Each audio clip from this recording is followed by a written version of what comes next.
going to be talking to everyone about breaking into the music industry. So I'll start by telling you a little bit about me. So as was rightly said, I'm originally from Malta, but I've been working in the music industry for the past 10 years in London. I did a few creative things in Malta while I was at school and sort of as I was coming through like sixth form and stuff like that. And it all kind of led me to firstly wanting to move to London, but actually building the sort of skills I needed to be able to like adapt to being in a different market, but also build my career here. Across these 10 years, I've worked for lots of different companies like Warner Music Group, Believe, Glastonbury Festival, and lots of others.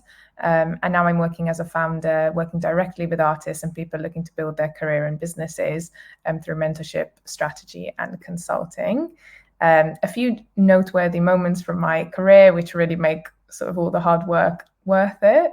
But I scouted and signed some really amazing artists such as James Vickery, Ayelle, Peter Sandberg, and Kat Burns. I put together an A&R scouting strategy that was tailored and rolled out across 10 different territories. And I have a history of finding acts early. For example, Kat Burns it has recently been a top 10 charting artist in the UK, which is amazing. And why sort of working on this side of the industry is so important, because you're there to kind of give these opportunities to super talented people like her and many others. And another highlight is my mentorship was actually featured on a Times Square billboard in New York, which was amazing. Like, being on my side of the industry, you're not usually the face of anything, you're sort of the person behind the scenes. So being sort of put forward for something is a really, really rewarding thing. So I get asked a lot about my sort of career journey and how I got into doing what I do, because it is a bit of I guess, a slightly odd career, or maybe one that not a lot of people have, or doesn't have a very streamlined way of getting in. So I've put a few bullet points here, but I'll take you through. So I was obviously born on the sunny island of Malta with a love of arts, but at the time I was studying arty subjects, but I never really found anything that stuck. So I was actually doing like art A level and stuff like that, but I wasn't too sure how I could actually put my love of the arts into practice. And it was actually when I took part in a business competition that maybe some of you, especially in Europe, might have heard of. It's the Junior Achievement Young Enterprise competition, which a lot of sixth form students take part in, but it's kind of like the Eurovision of startups. But I started a business within that was helping artists. It did really well. You go on to compete internationally, did really well there as well. But that was what actually spurred my move to the UK. So I was really between doing either music or film, because again, I was still quite confused at the time, just knew I loved the creative industries and I knew my skill set was business thanks to this competition. But I was like, how can I put these two things together? Ended up on a music business bachelor's degree. But while I was there, I did countless internships and work experience across some really, really big companies, even through to volunteering, through to managing a friend, just whatever I could do that was practical alongside my course. And then I landed my first job in the music industry at Warner Music before I actually graduated from my degree, actually, which was amazing. And I mean, it came through from me doing just that much work while I was trying to study. And I just went on from there working in the music industry. So, for example, I entered Believe as a junior artist relations manager, but within about 2 months, I got moved into A&R. And then within 2 years, I was promoted to being like a head of A&R scout. At one point as well, I even sort of noticed a bit of a gap in my own knowledge and decided to do a master's whilst also working, and joined an incubator. And since then sort of worked for loads of music startups and through to the point where now I've even founded my own stream of work. So it's not a very linear career, I think that's for sure. But I think a lot of people in music don't have a very linear career. They end up doing lots of different things. Even on the actual artistic side, you find a lot of artists who do loads of different things, from creating music to making music for sync, making music to release as original music themselves. So it's quite normal within the music industry to sort of have to wear a lot of hats. But for that reason, I thought this slide would be quite useful. So I've kind of put down some of the main roles in music. Obviously, that this isn't exhaustive. There are other roles, but I've kind of grouped them up. And I think it's really useful if you're thinking about getting into music, kind of trying to look at what areas you maybe are interested in. For example, like A&R, being an artist manager, and sync are all quite creative, but they are still very much business roles. Whereas obviously if you become an artist, producer, songwriter, or DJ, they're way more on the creative side, for example, rather than they have a business element, but it's not as prominent as it would be in an A&R artist manager role. And there's lots of different areas, so like the tour manager, sort of yellow bubble is sort of all the live roles, so booking agent, promoter, venue manager, through to other supporting business roles that are more in the marketing, PR, and sort of promotion space. And then we all know about like big music publishers and record labels. Now a lot of people who work at record labels are sometimes moving over to big distribution companies as well. They function in slightly similar ways. And then there's also music law as well. So there's tons you can do. So regardless of your skill set, I think there's definitely something you'd be able to find. But today, because most of my work has been in A&R, I'm going to focus in a little bit on that. A lot of people have different definitions of what A&R is. A&R in itself is obviously an acronym. So, I mean, it stands for Artist and Repertoire, which is, I mean, a fancy way of saying you are the sort of person between the artist and historically a record label, but now distribution companies also have A&Rs. So you're always the sort of middleman between the artist and a company of some kind. It might even be a music publisher, for example. They have A&Rs too. I've even seen some press companies have A&Rs, but typically the sort of main job function of an A&R is to identify talent, so kind of like casting, scouting, but then actually working out what the right deal would be for them, looking at the recording process, their artist development, what would be needed in that front, and assisting in the marketing and promotion. So while you're not a marketing person yourself, you'd be working with the marketing team. It's quite crucial to have an idea of how this artist can be marketed, who their target market is. So there's quite a broad understanding you need to have. I've put a definition over there, which is just from Music Gateway, but there's tons of resources online which break down A&R even more so than I just have. But that's sort of what all A&R roles have in common, I would say.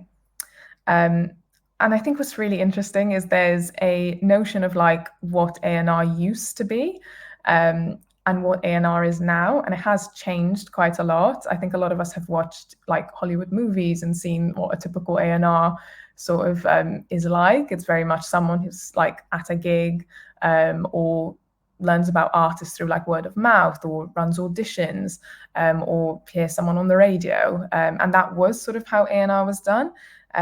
But the sort of distinction, which I'll get to in a second, is things have changed a bit, and I'll tell you how. But even, fairly recently, like we all know Lady Gaga and Rihanna, but if we look at how they were discovered,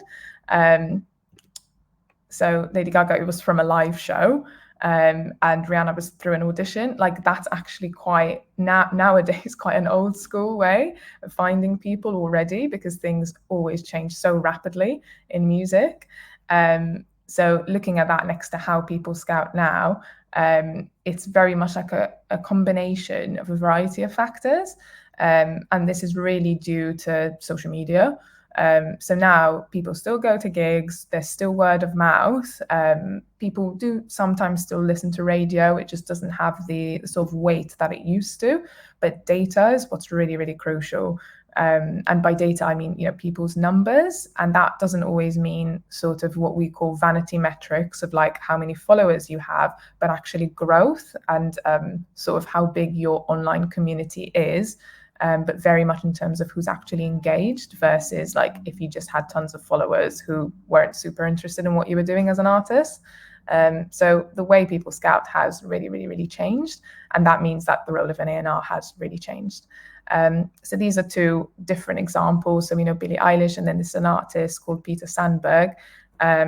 So they were both scouted in such a different way. Billie Eilish is obviously huge. I mean, comparable to Lady Gaga and Rihanna in size. She was found through social media and data, essentially. And it was same case for Peter. So very much playlists and data, which just, again, goes to show how important the data side of it is nowadays. And what I thought would be interesting to show people, especially if any of you are interested in potentially looking at a role in A&R, is the sort of touch points. So everywhere on this diagram where it says data in bright red is sort of where data plays some role in what you're doing. Again, it doesn't mean it's the only thing you do, but it just goes to show that it's super important. So at the top of the funnel, you're obviously scouting. So this is the point where you're trying to find artists that you think are really promising. You build your case. So this is both in terms of building your case to the artist, but also building your case on why you think they're a compelling signing and where you see their career could go. Then you would pitch acts internally. So this is to your team, usually your head of A&R or the head of whatever company you work for, who has the sort of final decision on who gets signed. At that point, you probably would have already been speaking to the artist and their team, and then the negotiation level would start. And it's only really at that point where people get through to the point where they're signed or not signed. So either you'd agree on a contract, you decide that, no, actually, they didn't pass the internal pitching, or they're not looking for the type of deal you're offering. But that is the sort of process everyone goes through. And the first 3 stages are very data heavy. So while you might still go to their gig, speak to their team, you are really looking at the sort of data behind it as well. And then after you've signed something, your job as an A&R doesn't stop there unless you are purely a scout.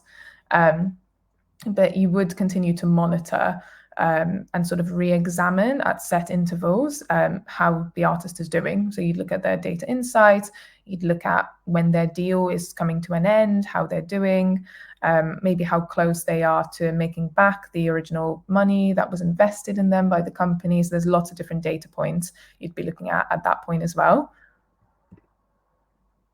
And I think I say all that because I think the sort of main point in all of this is that whatever role you probably have in music, social media is a huge thing. Data, even more so, is a huge thing used across loads of different platforms. And having some form of understanding of that will really put you in a good position, even if you are going for the more creative roles. And I put a few bullet points here on sort of the immediate things you can do to stand out if you are at that stage where you're like, I love music, I really want to have a go at trying to apply for jobs. It is a very competitive industry because it sounds and looks very cool. It probably looks more glamorous than it actually is. So a lot of people want to get into it. So that makes it quite competitive. But for me, being someone who came from a country which isn't a major music market, I didn't know anyone who worked in music. And I managed to sort of break my way in. These are the sort of things that I found useful. So really building experience through internships, work experience, and your own projects. So, I mean, at the time for me, I know that there's a lot of talk around work experience and people saying that interns should never have to work for free, which I very much agree with. In my experience, I did a mix of paid and unpaid internships. But how I worked around it at the time was I was studying full-time on my music business course. I got a part-time job that had nothing to do with music just to pay my rent. And then I was doing whatever work experience anyone would give me, literally just to have something to put on my CV, because I knew maybe I was at a bit of a disadvantage having just moved to the country. But then I also set up my own projects as well. So I ran some music event nights at like a local pub. I started managing my friend who was an artist. And whilst they weren't big projects by any means, I think just having those things that I could talk about and showing what I did off my own back really gave me the edge, or I was told it was something that people saw a lot of potential in. And now when I'm on the other side of it interviewing people, that's the sort of stuff that for me really interests me. Another thing is not to only target big CEOs who are really busy and inundated with emails. So a lot of people who are higher up get tons and tons of people reaching out, but you might want to go for someone who's just sort of mid-level in the marketing team and try and connect with them. And sort of knowing, I guess knowing how to connect with people is a really big one as well. You will have to do a bit of cold outreach. I did that as well, but it's worked for me. Sometimes I've had people pass on my CVs and get interviews through that when I had no prior connection. But I think showing again the sort of point one that you've done your own projects and built some work experience is when those people actually get interested in what you're doing. When you do reach out to people, I think it's really important to have a clear ask. in terms of like what you do, and also trying to give something back in some way. And that's really hard when you're starting out, because you think, well, what do I have to offer to this person? But I think it's actually something Stephen Bartlett, who's he has a very big podcast. Probably many of you know who he is. He doesn't work in music, but he talks about when you reach out to someone who's doing what you would really like to do or aspire to do, even, I don't know, offering a coffee, looking into what they do that might be something you could add value to or give an opinion on, especially if you're a young person who's like Gen Z and really into social media. You might offer something like that, just in exchange for like a bit of advice. So really trying to think about things differently, because I think those are the sort of approaches which stand out versus people, literally just sending messages being like, hey, can I get a job? Because at the end of the day, there's only a certain amount of jobs one individual person would have, and you are competing as always.